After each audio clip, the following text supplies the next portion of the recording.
मोदी जन्मदिन में नियारा प्रतिवाद स्वर उत्तोलन करछंती एनएसयूआई कर्मकर्ता।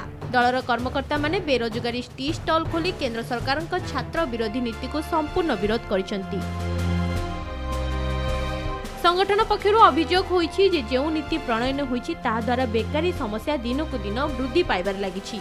जदि एभली चले तेबे शिक्षित युवक माने निजर प्रतिपोषण करबा पई भविष्यत रे एभली चा पकुड़ी बिक्री करबा को बाध्य हेबे। सारा देश में बीजेपी कर्मी माने मोदी जन्मदिन को निराडंबर भावे पालन करछंती।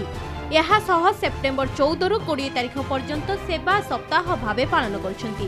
हेले कटक जिलापालक कार्यालय सम्मुख में एनएसयूआई कर्मकर्ता बेरोजगारी विरोध में एक भिन्न पंथा अवलंबन करी प्रतिवाद करछंती।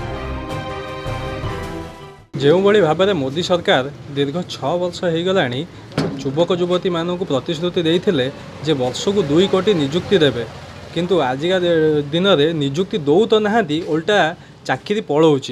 तेणुक भाव आज आम जन्म दिवस को बेरोजगार दिवस भाव पालन करूँ। आम भली उच्च शिक्षित युवक युवती मैंने बाध्य होइकि चा और पकोड़ा बिकापी बाध्य होचु। यही भाव में लोक मानक सचेतन कराऊँ। जदि मोदी सरकार को गादीच्युत न करा हुए आम भविष्य यही भाव में कटिब। कटकरू जगन्नाथ महांती, कोणार्क न्यूज।